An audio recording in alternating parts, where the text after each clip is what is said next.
Going to be big picks Talia as well for Scout.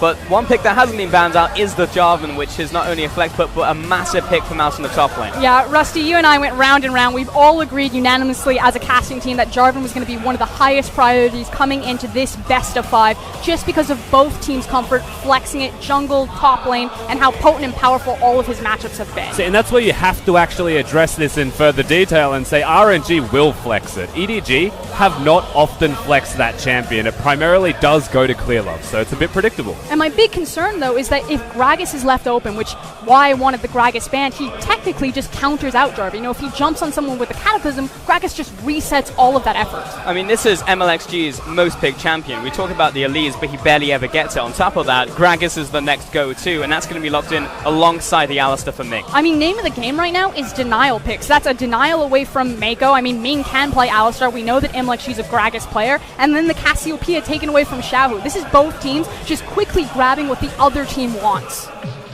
Yep, Cassiopeia, the Tristana as well for iBoy. It's going to be important to make sure that he gets that AD carry early on. And the other important thing about Tristana is her ability to break lanes quickly and to snowball very quickly into a mid-game.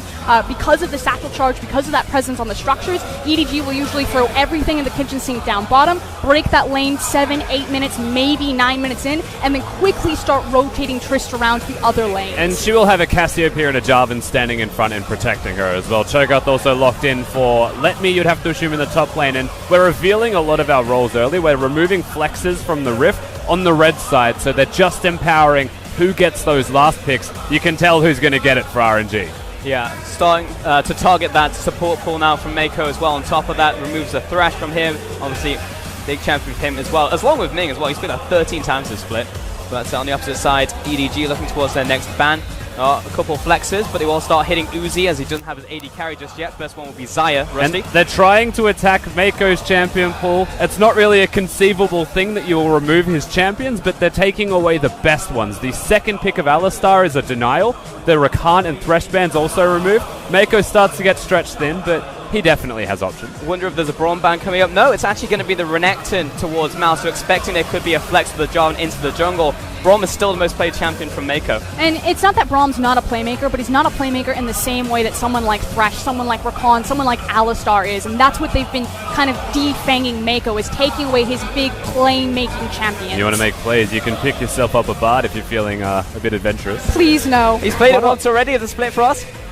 Bard has an absurdly high pick rate when Kog'Maw is selected, which technically is still available here.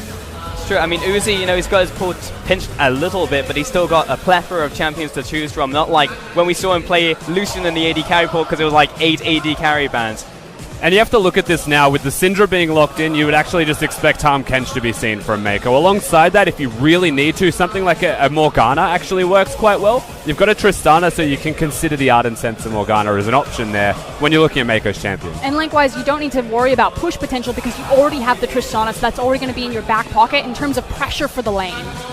Well, this setup looks like very much a team fight to me, and especially putting a lot of stock into iBoy on the Tristana and then pairing that with the Cassiopeia in the mid lane, pairing a team fight with Jarvan. Then you've got shields on that, then you've got another shield if they lock in this Braum. Again, most played champ from Mako 10 times in the split so far. Would not surprise me if this one gets locked in. He loves himself some Braum, and it would be unsurprising to say the least. Of course, similar concept to the Tahm Kench in how you can deny and take away damage from a Syndra, but you're not going to be able to save Mr. iBoy from a Cho'Gath, and that's where Shen comes into play. But the big difference between taking Braum versus Kench into this lane is that you're immediately then giving more power towards clear love. You know, if this becomes a 3v3, then you're using the Braum passive. You're stacking more CC, you're getting more damage, whereas Kench isn't able to work so well. Hello. Wow. Wow. This is an Ezreal, and that will be going to Uzi. So we haven't seen, I don't believe we've seen any Ezreal at all. No. In the LPL in summer.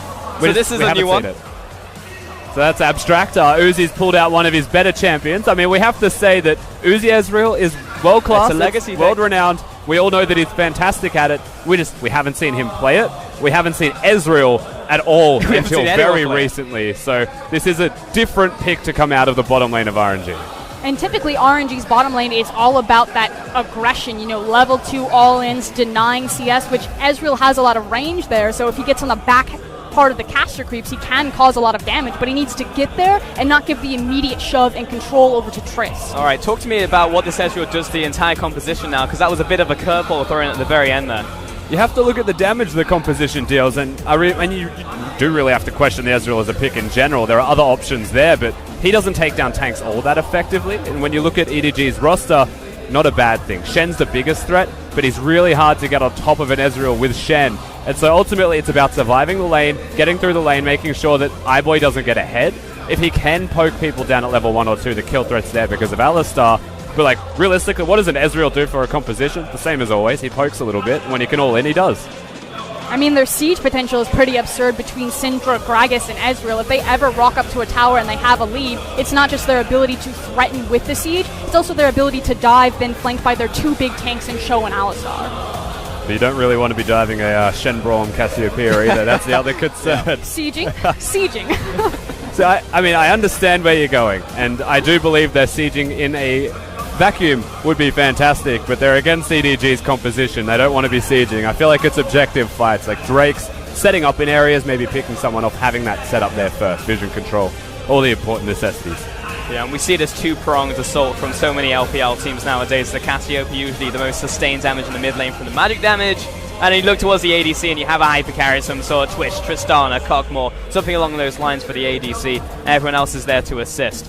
It's a much more standard kind of front-to-back composition. You've got your AD carry, in the very back line there, all of the threats that stand in front of Tristana, that protect her, create space. So RNG, it's about the creativity, about how they can crack that, separate the fight, and start picking people off. All right, where are you favoring these compositions as we head into Game 1? I feel like my conversations so far have been inclined towards a certain team. I actually really like EDG's composition the most. I feel like having a Tristana protected by all of these champions and having those champions deal damage is what might tip the balance towards EDG. Well, here we go. Game 1 between EDG and RNG. It all comes down to this. 11 hard weeks of play, an entire year of the LPL in this best of 5. Here we go, ladies and gentlemen, EDG and RNG. Crowd's going off. They're having a great time here as well. Game number 1, who couldn't be excited? We got to watch how they all start on Summoner's Rift as well, and some cheeky stuff in the middle lane. Now the classic Cassiopeia Corrupting Potion, just going to twin fang you to death. People keep telling me that Cassie was nerfed and her At level 1, yeah, level 1. I don't know about that. But we keep seeing the likes of Scout and Rookie just prove that wrong and wrong again. Now, the important thing is, again, to watch and make sure that she's picking up these CS with the Twin Fang so she can get the mana return there and have enough mana to look for a possible all-in. Yeah, and one of the big things as to why they're able to continue these patterns is starting with the Corrupting Potion, having the 3 pots there. At level 1, you'll get a lot of mana back from just expending one of the 3 charges. You just see early pathing now from Clearlove. He's going towards the top lane, the cheesy level 2 gank it looks like. But Mouse is only level 1, possibly close to level 2, possibly waiting for that taunt. One more minion and then he has the taunt. Doesn't get it. Yeah, He got it. Just got it. Flash. Shadow Dash doesn't come up, but the flag and drag connect. Clearlove, he's looking for the first blood. There it is. Over to Mouse, the first blood of the finals. And that early into the game, EDG just waltz into the top lane and they take themselves the early 300 gold. And that goes on to Mouse as well. That is gold that goes around the entire map. I thought all of his champions were bad, though, according to Let Me. Is that not the case? It's definitely not the case, Pulse. Definitely not the case. Good stuff. Already getting some action for us. It's now also the question of what can MLXG and Doom return. So obviously he's getting more farm. He does have inside track on the bottom side of the map. And iBoy and Mako are actually quite far forward. So they didn't place the ward behind the tower to catch this, which normally they do. In fact, I think Mako's going to place it right now. Yeah, MLXG, he sees the ward getting placed down. It looks like pings are coming out there. Just as he turns the corner, he's still out of vision right where he's standing. Yeah, he knows. He's seeing if he can get a gank off before he goes to the jungle camp, and as he goes to the camp, Mako finds him. How's it going? It never ends for MLXG, does it? Well, Mako's just made himself aware, but that means that Ming will head over as well on top of that. Though iBoy has turned up, and now he's just losing time in lane where Uzi is free farming. Likewise, Clearlove also just kind of free farming on the other side of the map. Let Me has now returned into the lane. There is a nice ward that will catch Clearlove if he goes for the correct camp. Again, combo out from Ming, but good timing on the rocket jump from iBoy. Mako stepping it back, waiting on the concussive blows, but it's just a bit of light trading in the bottom lane, some bluff taps as we look towards Mouse on his first back. He's got that first blood gold to spend as well. Yeah, now one thing you have to mention is MLXG did do his Scuttle Crab towards the end, is that they forced the smite out of him. So it just means that that's one charge gone, slower clear relative to the Jarvan, who's completely uncontested through all of that jungle. So a bit of extra tempo as well as that first kill goes to Clear Love. And ultimately, what that does is it resets the tempo advantage that MLXG was going to have by Mako pressuring him, by Tristana walking over and iBoy forcing that smite. Mouse actually burning the TP back to lane here, but of course he will have that level 6 Stan United shortly. And he is also moving towards the Spectre's count, it looks like. There are 2 big AP damage threats, also including Gragas if you put him in there. Thing is Shin's just here to really soak up the farm. Maybe with the first blood and the early itemization, he can stand a bit more confidently into the lane. Unfortunately for Cho, he's kind of only got one real option: either get shoved in because I don't use my Vorpal Spikes to last hit, or use my Vorpal Spikes because I want to last hit and push the wave out of my control. Yeah, and if he doesn't use those, then he's not going to be able to trade with Mouse at all. And so naturally will be a pushing champion, where Shen is not. It can choose to itemize into pushing if you want the Tiamat and Titanic Hydra. But so far, he's going towards the magic resistance, wants to just sustain through, happy to be pushed in upon, even though he wants to be freed up to ult away. I will say, if we're looking at these early matchups in the mid lane and the bottom lane, the advantages are currently going over to Xiaohu and Uzi. You can see even Xiaohu just battering down Scout in the mid lane, making his way towards level 6. And of course, the most important thing for Xiaohu is that control ward that just caught Clear Love, but meanwhile bot. Good timing there from Mako, stand behind Braum. Though MLXG is wading his way into the river and down into the tri-brush. And they're suddenly very afraid. Mako's about to go on ward and find himself in MLXG. He's called out. MLXG connects the body slam. Meanwhile, iBoy, the shortest hop of the century. Mako incredibly low, but Uzi doesn't have the necessary follow-up. And EDG do escape this gank. Yeah, they're able to get out perfectly fine. Of course, that's the proactivity of Mako to place the vision in the first place. Might have died if MLXG got closer to Ming, who has flash on that Alistar, could have made the plays, so they navigate it very well. But it's kind of a back-to-back gank. Check out what Letme's doing right now. Moving down the river, trying to find space anytime he gets top priority wave. He is stopped by that control ward, but you can already see what he wants to do. Push the wave forward with those Vorpal Spikes, disappear underneath, and stack the CC between Cho and Syndra. You know, the unfortunate thing here is, whilst that's definitely still a valid strategy, it's going to be harder to kill Scout as time progresses. Remember, he has Cleanse firstly, so that's one bit of crowd control gone. And then he's also going to be building Abyssal Mask. It's 2 magic damage dealers through the jungle and mid lane. Abyssal Mask makes the most sense. And then how do you kill this Cassiopeia that's going to be protecting the rest of her team and dealing damage? Scout has even started off with a Negatron Cloak on top of that, so he's just stopping all of that magic damage coming towards him. You can see that Muramana started to be built towards by Uzi, so setting himself up, first back, first tier. It used to be that Uzi would actually prioritize Sheen before he went for the tier, so actually changing up his build a little bit for Ezreal. He was one of the big Ezreal players that actually would take very delayed backs because he wanted to keep you 1v1 in the lane and abuse Ezreal's very strong, first back status. Yeah, and we always saw during the LPL split of 2016 before the Worlds that he loves himself a pickaxe now to empower the auto attack trading. Wants to almost rush the pickaxe before the Sheen, that way he can continue to auto attack and keep up in lane. So whilst he keeps you there and wants to delay the backs for as long as possible, this is another way of doing exactly that, just by matching it through the first shot. And see, most of the minion advantage that Uzi has in this early game has been because MLXG has constantly been ganking. Those 2 early ganks has put iBoy behind, and then you can just see in their position in lane as well, just have to try and even up this minion wave. But outside of that, the junglers have been pretty quiet, as once again, Ning is going to jump in, get some damage down to iBoy. Clearly went for that initial gank in top lane, but now he's just kind of farming. I mean, that's the thing, you have a Tristana down there, so ultimately, while EDG are usually about their bottom lane... Does he miss? I think he clipped him. He definitely hit them. Here comes Alistar. That's what I mean, he doesn't miss.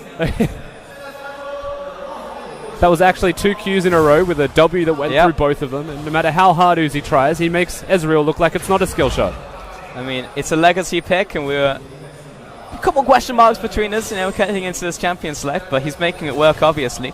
And showcasing why that he's just trying to create space between him and the Tristana, punishing iBoy and Mako in lane. They're trading in the mid lane now. Gone past the level 6 mark, so there's more kill pressure. Clear just saying, hello, I'm here. But MLXG and Alistar are underneath Clear Love. He's about to walk into 2 people. And actually, is just around the corner. So is Ming, and it was a trap all along. Cleared him. Actually heading into this one. He had the call in for the top lane. My God. And that is a beautiful ultimate in from Cassiopeia. 2 kills over to EDG. You don't want that. RNG do not want that. When Shen is available, Shen is unlocked. He's now just going to teleport. They're still going. Xiaohu wants to turn one around, but the flash after the flying drag was key. The turnaround. It's still a 1-for-1 trade. 4-1 in total. And damage still done because it's Scout that walks away with the double buff. So that lane just got from bad to worse for Xiaohu. Trading in the top lane as well. Let me will land a crucial rupture there, facing down Mouse, but RNG, we said it between yourself and me, Frost, and even the team, the management, that they come in as the favorites. But right now, it looks like it's going to be evened up by EDG. Has to flash away. Uzi, no more summoning. Oh, last moment. Are you actually kidding me? But they will get the stun on top of that from the concussive blows. And iBoy sends him flying into a body bag. Lemmy's teleported in though. They want the revenge kill. He's looking for the knockup. Doesn't connect it. Flash after. Can't dodge that one. In with another nice knockup in from Ming. Will not culminate into anything. And now Scout to ride. Wants this lockdown. But Mako desperately trying to get involved with concussive blows.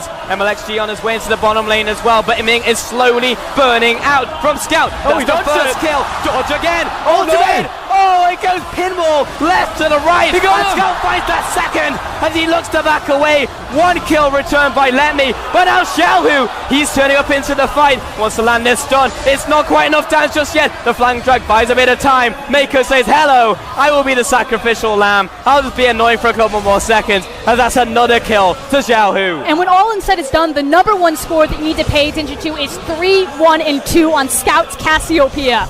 And welcome to the LPL Finals, game number 1, where we all just come to bottom lane at 10 minutes and we decide to duke it out one at a time. Chinese aggression, definitely alive. The ants come marching in. The meat grinder is what it felt like. Yep. Well, Uzi has found himself a new home in the top lane now, as we get to see that play one more time, all the way from the start. And this is kind of classic Uzi, the fact that he's, overextended in a 2v1, maybe there's communication coming from Letme, trying to get that teleport down earlier. You can actually see Cho has made his back, waits for the back to complete, and then teleports. Yeah, and Uzi actually loses the stun, turns around, and would have survived if he didn't turn around. But it's because the teleport was coming through from Letme that he chooses to act aggressively, bites off more than he can chew, and suddenly EDG, they were on the back foot, but with how early Scout gets here, you can see where Xiaohu is on the minimap. He was very far away. But we have to cut the replay short because we have Mako getting caught out in the river. Pops the ultimate, buys a bit of time, but Xiaohu puts him down. And it looks like someone else died. It seemed like Scout died before that play. And iBoy's in trouble. He has flash. He's been knocked back. He's waiting on that rocket jump. There's the flash as well, but MLXG is closing the noose, and he has too many members of RNG surrounding him. He'll be falling. Another kill to Letme. And suddenly iBoy, we come back in, he's left out on his own. Mako gets picked up earlier by Letme, and suddenly the 80 carry, kind of a chicken without his head, is picked off quickly after. Yeah, the 3-1-2 Cassiopeia that we were looking towards, suddenly 3-2. No idea how she passed away, and as a result of that, the map opens up. Of course, we get to see it again now. I have a sneaking suspicion. It was all of the people above him? Yeah, just a little bit. Yeah, he's in a pretty bad spot. All right, good job, detectives. We've solved the mystery. I think I figured it out, Pulse. That's got it. We've examined the crime scene. No worries. That's also the Megan special coming from the top side of mid lane. This time around, though, he recruits MLXG to help him out. Mako probably should not have still been in this position. I mean, Letme was in a dark alley. He was like, "Hello, I'm just here to ruin your day."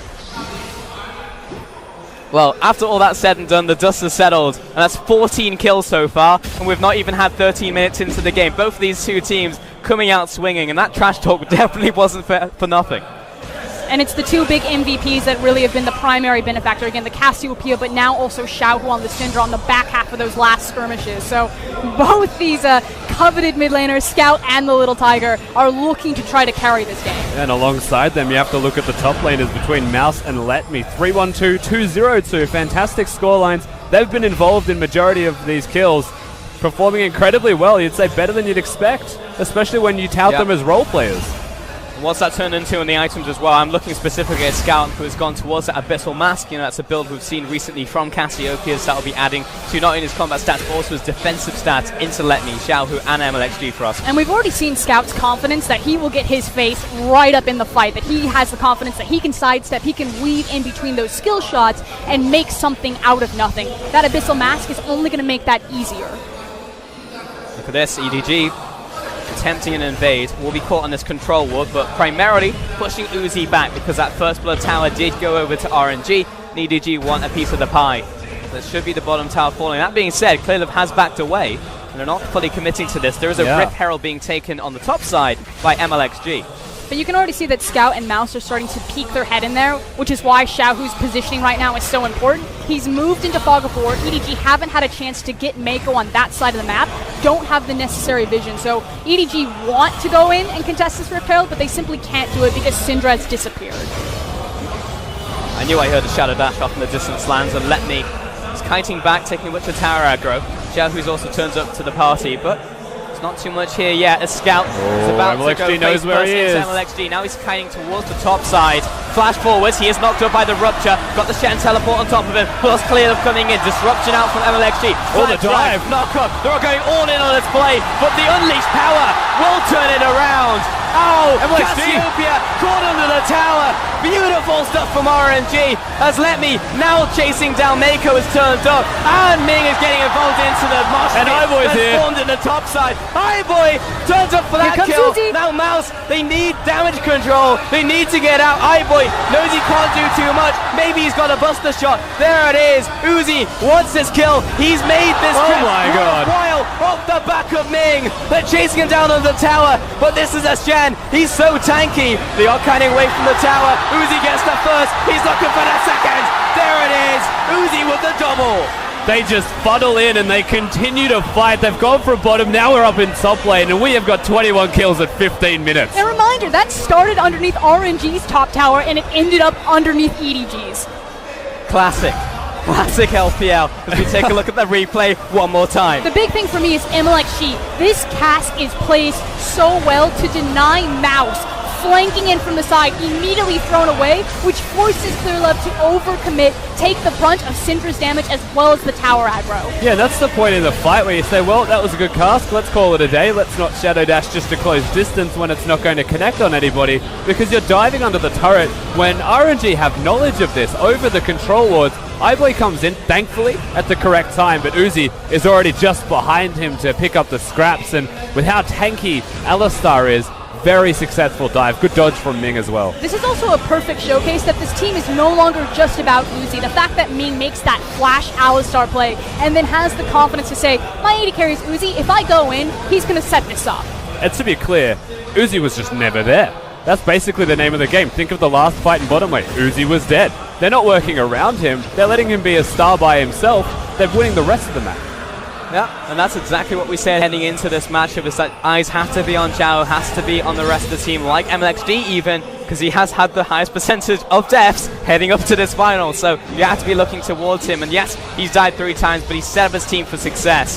His top tower will finally fall to EDG. Scout wants to back him up, but Righteous Glory from Let Me will get him out of dodge. And finally, some semblance back of control for EDG, you know, pull the reins back a bit, catch your breath, get back into your lane, start clearing out these creep waves and moving your big pieces around. Use your Shin, create numbers advantages. Stop funneling into all of the CC and the pick potential that RNG have on their comp. You have to expect they'll move the Shen towards the bottom lane if they want it to continue to be a winning spot on the map as well. The outer turret down there is something they can take away. It's very low already, so they can just knock down what was set up. The rest of the map, though, RNG, you can see them starting to pressure around the middle lane, the one remaining outer structure for them. There's no Herald, there's no Drake. It's the one big thing they have left to take. And this is where MLXG gets very important because he's the Gragas. He needs to be able. got taken for a ride.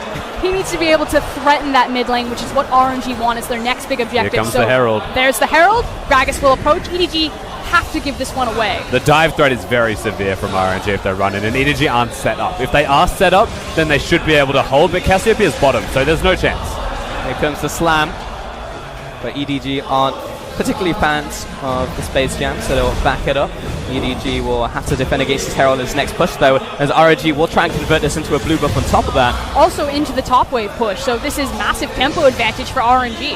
Hey Mouse, how's it going? I would like to knock you up, but unfortunately, Letme wasn't able to land that Rupture.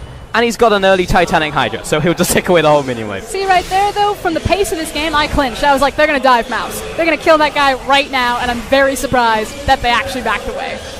It is good to see them slow the tempo down, though. They know what their priorities are, and with all of the outer turrets gone, vision is usually going to be the name of the game. Exploiting the vision, perhaps, of their opponents, as we didn't even see the bottom outer turret go down. No, I mean, there's been so many kills in this game. You can actually just see how accelerated the item builds are here.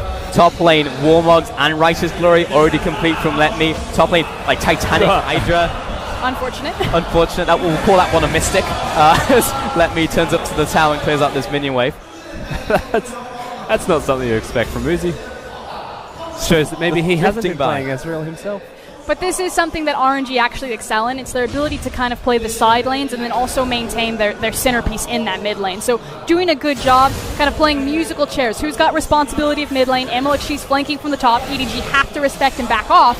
And it also gets much easier because Uzi is on Ezreal. Yeah, he missed the creeps that time around, but if he hits them, suddenly they have another cross-map kind of controlling of creep wave ability. And this is a really good time in the game for RNG. They've got their Trinity Force done on Ezreal. They've got their Void Staff done against all of the magic resistance that EDG are starting to rock around with. And then they've got their big tank in the top lane. Letme, he's level 13, he's got his 2 items, and if you don't kill him immediately, he will gradually kill you. And so RNG, they're fully equipped, they're set to go. You contrast that to the side of EDG, and they've got a lot of component items. Scout's the only real completed item. Yeah, quickly touching on the Warmogs, I think it's just so important about how these fights will play out. Once EDG take a bite, they almost have to commit right then and there, despite the fact that their 2 primary carries are so much about sustained damage. They need to grab hold of the Cho, walk him down, and not allow RNG to disengage, re-engage with the Gragas, the Alistar, and the Syndra. RNG are making tracks around the top side, though, controlling the Baron pit. EDG are trying to contest this as they see most of the vision being placed down. Clear just hitting that sensor. But RNG very much aware that Clearlove is in this area, even setting up the Dark Spheres from Xiaohu, attempting to find a pick. Yeah, they watched him. Talked about the creative ward placement of RNG. You can actually see one right there. Ming said he's been studying the LCK. EDG rotating back towards the mid lane now. RNG still ahead in those towers, taking down all of these outer turrets and giving them a lot of pressure. There they go. Means that checking these brushes, very scary. One person gets picked, initiates the fight, 4 versus 5 ensues, Baron's on the table. But if it does turn into a 4v4, naturally Shin's going to get there first. Both the top laners were on the side map, or excuse me, side lane. Yep. But if they do get the pick as well, that bounce house, there's no escaping the pick. That's the most important part for EDG. They have to respect it. They have to use the flag. Just throw a Braum Q in every bush to make it seem like you've got vision somehow. Scare them out of places that you don't want them to be in, because they have to still keep up in the vision game or they will lose objectives. They will lose the Baron.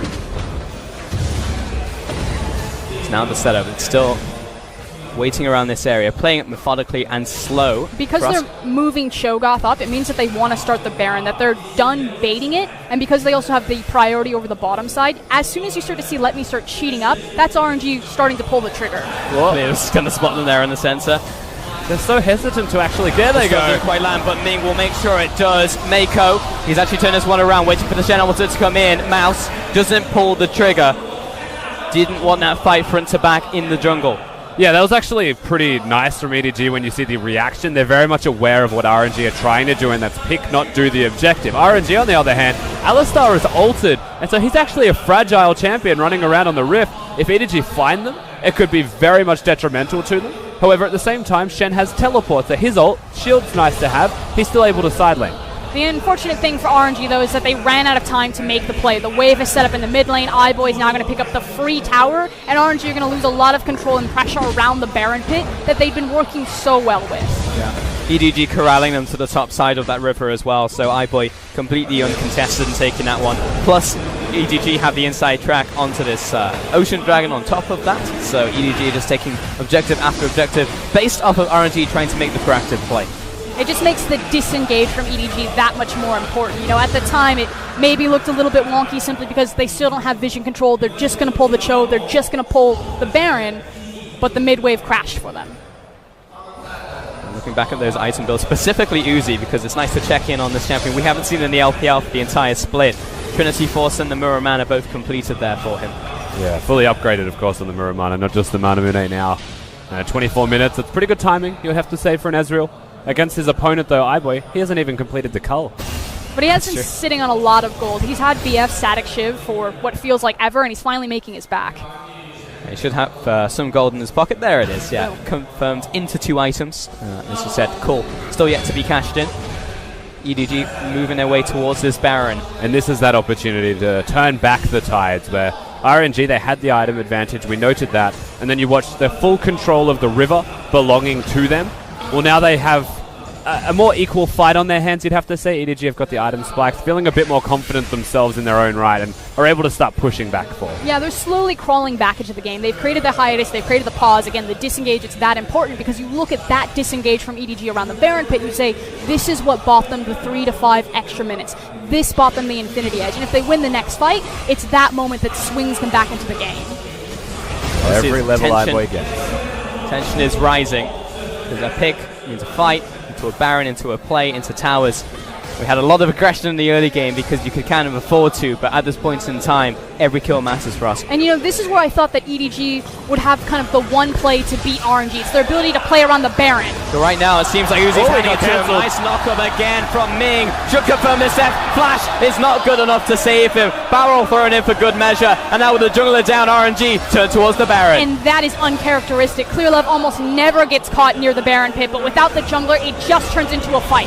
Yeah, they have to go in. Shen ultimate on top of Scar. He'll flash away from the rupture. Mako to make sure that front line is still there. He's forced RNG off of the Baron at the very least. iBoy should actually just be rushing towards the mid lane. That's what he's doing. He's moving there now. RNG, they have a decision to make. They have to defend middle lane right now, or they have to fight immediately. No hesitation. Actually just finds Scout, who was completely by himself. Finds the stun. Ming wants to follow up, but it's good enough for the unleashed power. iBoy's trying to trade in the mid lane, but this is a 5-man push from RNG. I don't think it'll go any further than that. Clearlove is back alive. If they get Mouse back, if they get Braum here, it'll hold.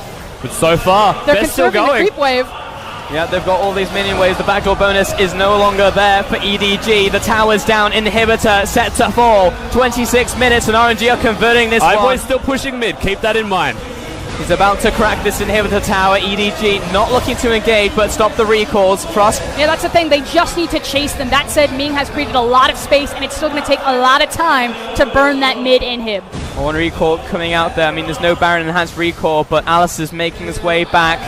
He might be able to get this. Alistar's in base, though. He might even lose his life for it, which could relate to Baron. No, he's good. He's good. Down to an 8th, and he's got it. Will be able to back away, and iBoy even tosses out the buster shot for good measure. Syndra's behind him. I mean, this is just the great escape right now. He's going to have to go the long way, and he doesn't have buster shot.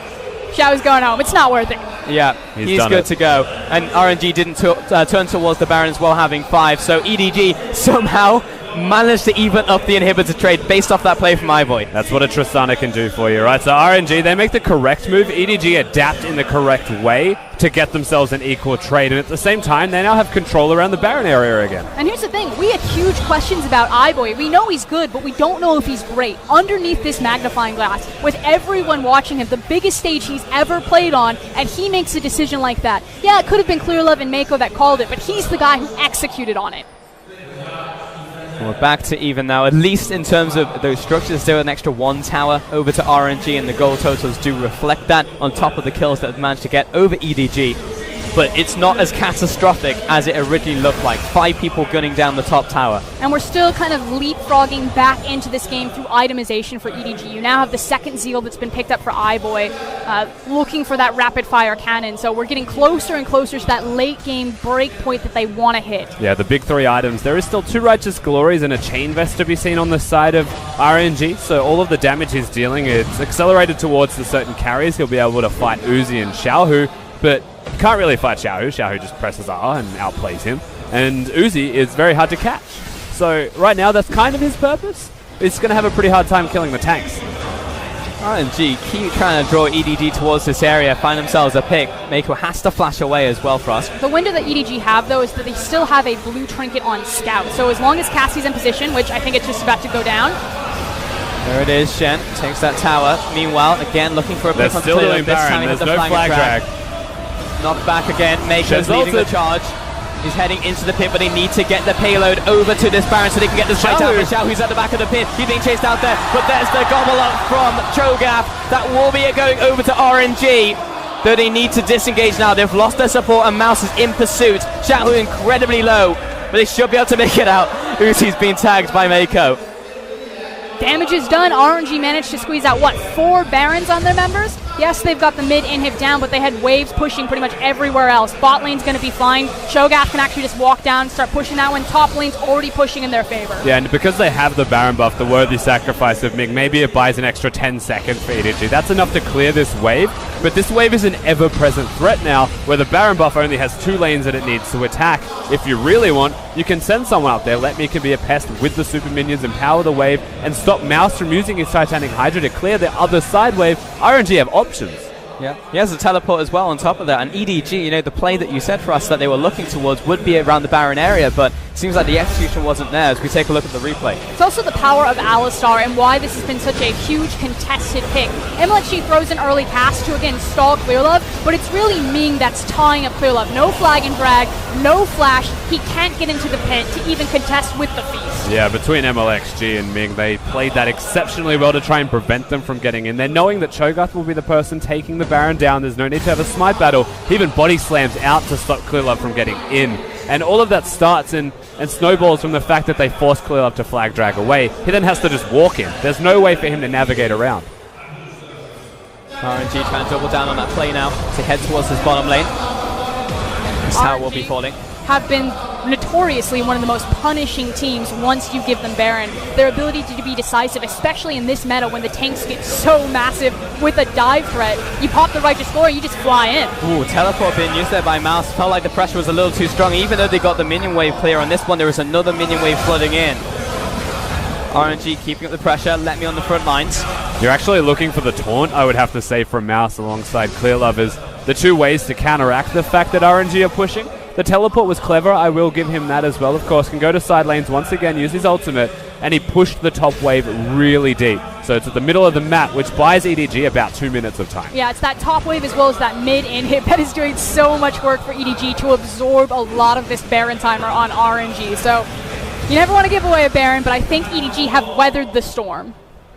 Yeah, for now that will just be another Cloud Dragon over to RNG, so, you know, EDG counting their blessings on that one. It wasn't something like an Infernal, a Mountain Dragon that they really had to go out and contest, so they can actually just hunker down, sit in their base. Next dragon's going to be the Elder Dragon that they will want to go out for, but it's not for a decent while, so they've got a bit of breathing room. They can farm up the Tristana, the Cassiopeia, what their original composition was meant to do. I do want to quickly touch on the Shin, though, because it's now just occurred to me since we saw Mouse manipulating the waves, which that makes sense, that's Shin. But you look at it stylistically against RNG, what do they really excel at? It's their 1-3-1. It's their ability to play the corners of the map, split you up, and then find a pick. And speaking of pick, Clearlove again getting caught out in the jungle. He'll get the flag and drag, and the cast goes wide.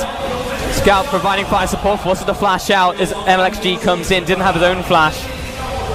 That's unfortunate. That's what, the 3rd time in this game that Clearlove has been caught out of position, so consistently finding himself in places he doesn't want to be in. Mako's been caught once or twice this game as well. They're not working together. They're never caught together. It's always separate. And it's weird because RNG aren't really even setting a trap. It's actually just Clearlove face-checking into RNG multiple times. So as I was saying, the Shin pick becomes that much more important, not just for Mouse, but against RNG in particular, because it can band-aid a lot of the things that their style naturally makes strong. Now RNG are quite happy just to take all those advantages as long as EDG keep throwing it over towards them. They've just been pushing in these lanes. They've been playing it honestly exactly how they need to, you know. There's not been anything too crazy about how they've been playing.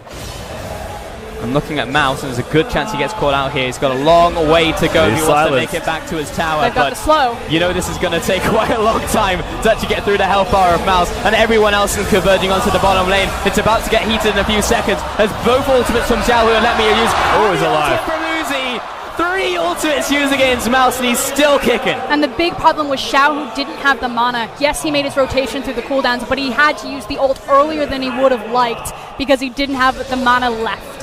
Yeah, they're not able to cement themselves the kill, and it was just Xiao Hu there with Let Me.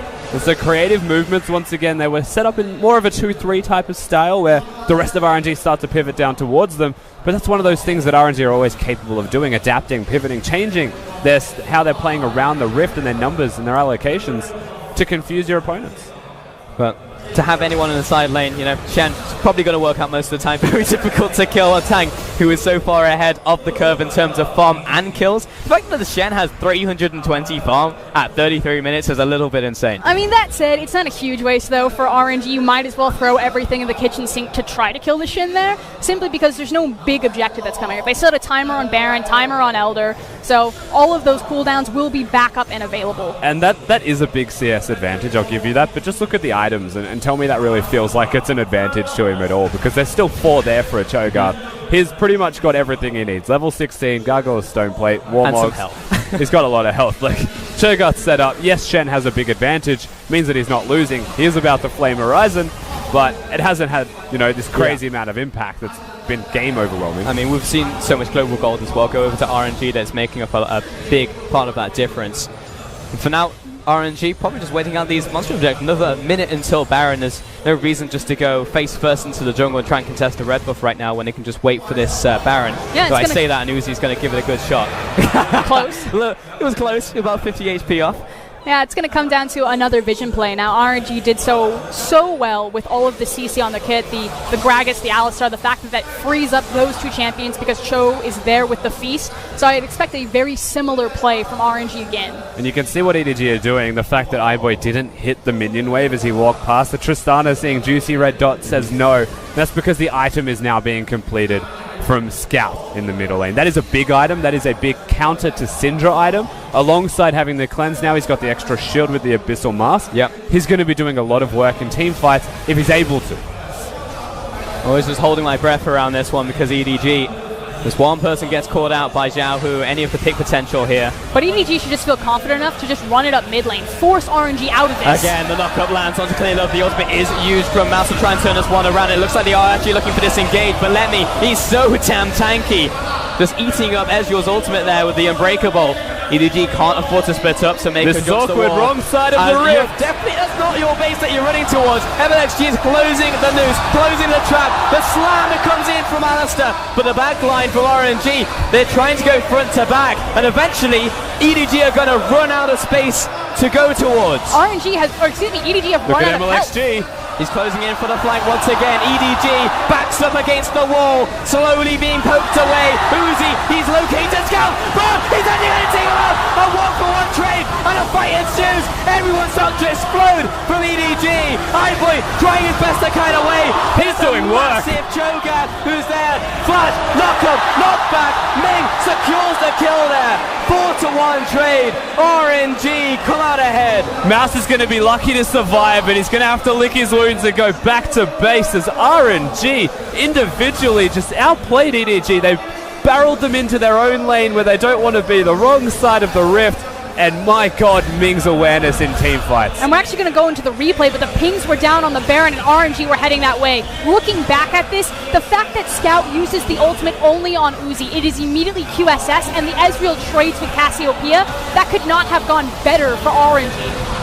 Yeah, I'm not too sold on the strategy there from Scout. He's separated from his team, but watch Ming here, because iBoy, he's doing enough work to win this entire fight.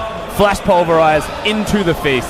There is no counterplay for iBoy. He had a moment. He saw that I can get a Panther in my mind. It was gone. I mean, Xiao Hu is so close to death, like a single auto attack topples him over. Then he looks towards the second. But RNG, you know, obviously using the fact that death times were so long, went towards the Baron and took that one up. Now Elder Dragon is the objective on the table. And they've got the Baron buff so they can control the waves, force EDG to clear them out and give them a free Elder if they choose so. And a lot of this last fight as well, you have to bring it back to that, was that EDG wanted to push mid. They didn't want to fight for the Baron. They wanted to go straight down mid lane to the open inhibitor. But RNG clipped to the wave before they could even do that. And suddenly a fight had to break out. EDG had nothing left to secure. And RNG has started off Baron. Elder. Clear Love, he's waiting for the flank though on the bottom side. Got a bit of time before he needs to start contesting EDG. Clear's going to join the rest of the team, in fact. Shen's got the teleport. Scout wants to pace forwards, but obviously getting in range of this meat grinder, not particularly what do you want to do. He's gone for the initiate, knocks the front line into them, needs to get towards the squishies in the back, but the gargoyles is good enough from RNG for now to keep them at bay. Let me looking for the re-engage. Mouse taking a bunch of damage now, goes into the Spirit Refuge, taken out by the beast. Looks for the knockup. Flag drag has a big stun from Scout, but unfortunately there's just no damage left. Mako backing it up, and he's got an army behind him. Wants to finish him off. iBoy, he's got on a journey, but he's got the minion wave with him. And that's the most important thing. It's the fact that he has the creep wave. So RNG are forced to go all the way bottom. But iBoy, you can't win that race. And it's 30 seconds on the rest of his team. So yes, he has to go back to base right now and try and defend. RNG, let me's gone. He has teleport. He's probably just going to teleport back in. I feel like RNG can end the game. I mean, that's what they're doing right now, Rusty. And iBoy stopped off to take the red buff. And now he's going to come back into this 1 versus 5. This is a mammoth task, and honestly, the odds are against him. RNG are bearing down on the Nexus, and he actually just disappears. Zhao, who puts him down on RNG, will take game 1 in his best of 5. And Xiao, who looking very calm, cool, and collected, captain of the team right now, knows that this is still an endurance test, a best of 5, despite a very clean opening from RNG. The crowd loves it. Cold-blooded killers. RNG will finish off EDG in game 1. It was a messy early game, it was scrappy. But RNG, it's got to feel good. They come in as not the underdogs in this one. They come in as the favourites into this final, and they started off strong for us. And it came down to decisiveness, really. You know, it was decisive for RNG to make those big Baron plays. It was decisive for RNG to clip the wave when they saw EDG were out of position in mid and start the fight. EDG, are we using the Cataclysm? Are we waiting for Scout? The fact that Shin ulted on Scout for the Elder Dragon fight, such a bizarre target when you have Jarvan and Braum to get into a backline. Yeah, I will say the decisiveness was a key factor as to why RNG were able to come out ahead, but when you come back to that early game, when you really look at it, these teams were out for blood, and they found it against each other quite a lot, but that extra added class that RNG have seems to be what tipped it over in their favour, particularly in game number 1 here. And honestly, they did have the gold advantage for a big portion of that game, and a lot of it was also gifted over by EDG, you know, like they were walking up, Kalilov would be called out, Mako would get called out. That was the specific that I was going to drill you for. Not gifted by EDG, gifted by Clearlove. This was a very uncharacteristic performance from him, caught multiple times at very key moments in the game. He cost his team massive in mid. Yeah, you meant to look at someone like Scout or IB. We call them consistent. We call Mako and Clearlove the rocks of the team, the consistent performers.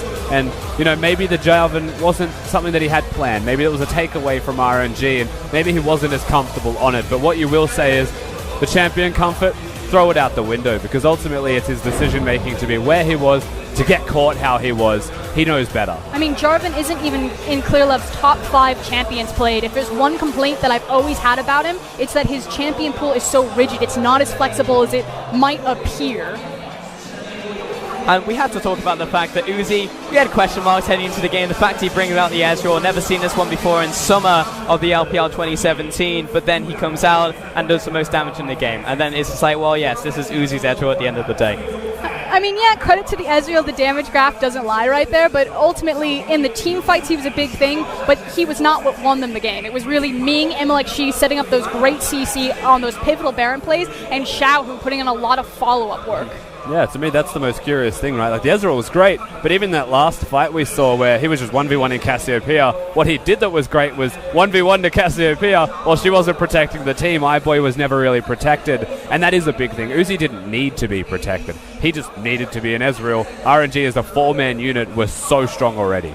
Yeah, and it just won fight after fight after fight as well. But on top of that, it felt like the leadership from EDG just wasn't there in this game. And you already spoke about them just being like called out, but if that's happening on the leadership level, then obviously that's going to soak down to the bottom. And I felt like iBoy, honestly, so much pressure towards him right cracked. now.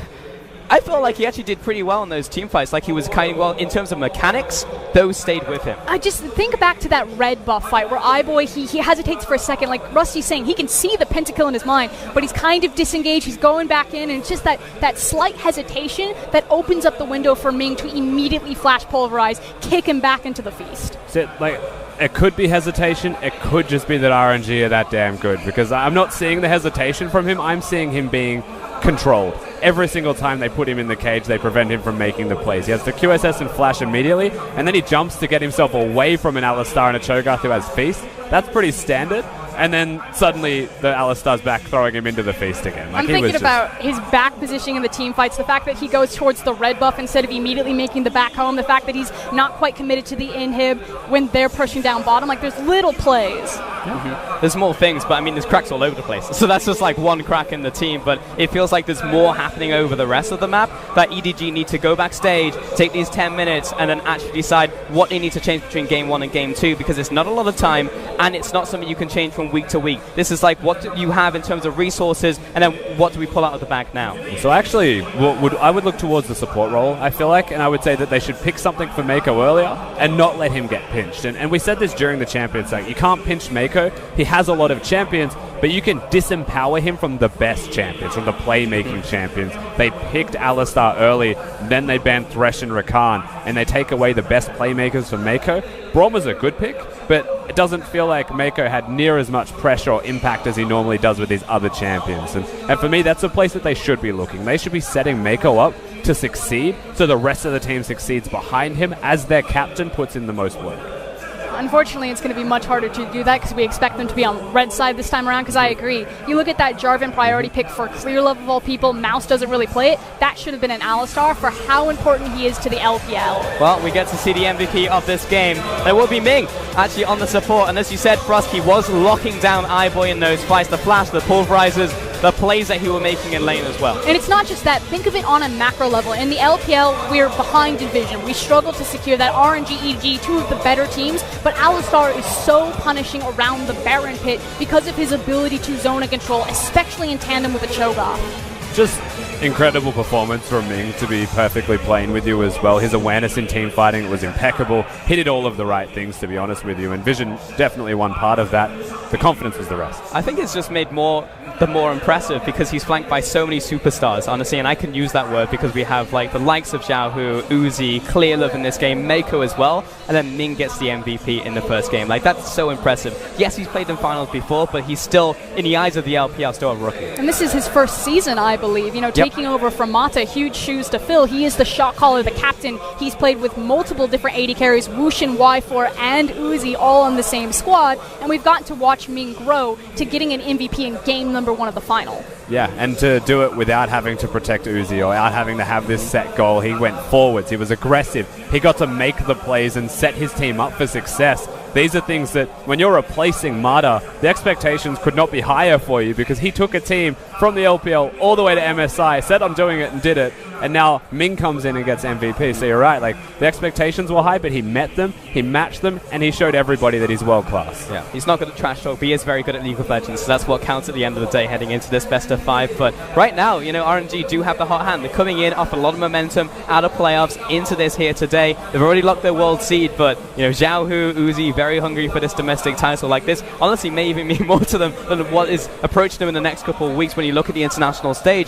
because in front of all these fans before, they have cracked before. Uzi never gotten that domestic title. Xiaohu, yes, he does have one, but adding another one under his belt wouldn't be too bad. And there's also the fact that Xiaohu had to prove that RNG are kind of the top dog in the LPL. No one was really looking at them. Yes, they've been respected and revered, but everyone's looking at Team WE, everyone's looking at EDG and the expectations that go there. Like, Rift Rivals, it was given to Team WE to punch their ticket and their victory over the LCK. Yeah, and they're starting to do that here today as well. So, heading into the rest of the series, I'm going to have an updated prediction from you guys. Rusty, I know you were leaning towards EDG, so you're saying, like, is this going to be 5 games, 3-2 now? Or? I mean, I always had a feeling that RNG would be the better team, whilst EDG, I had expectations that maybe they would overperform on a final. I think this game 1, indicative of it, but I'm going to stick with EDG. Proskurian? I already said it was going to be RNG 3-1. I think they're going to steamroll this. Where do you think that one loss is going to come in? When do you think they're going to swing back? I think Clearlove will just pick his comfort pick in Kha'Zix, so I think EDG will just come out swinging like a Talia Kha'Zix early game, throw everything at the bottom lane. Maybe Mako will get the Alistar Kalista combo. RNG will just slip up once in draft. Yeah, but you always have to wonder whether that's... I mean, next time they're going to ban it away, and also it's a one-swing type thing. Like, we've seen the Kha'Zix before, but, like, that's only going to work once against like a team like RNG in this. Yeah, it's definitely possible, but the J4 will be something that should be gone, and that's always going to be a positive for the side of EDG. So maybe the Kha'Zix is one swing. He's got a Sejuani. He can play the Gragas. He's got Elise there as well. For now, we are going to take a quick break there, guys. So thank you very much for the analysis. We are going to send it to a break as we set up and the team set up for Game 2.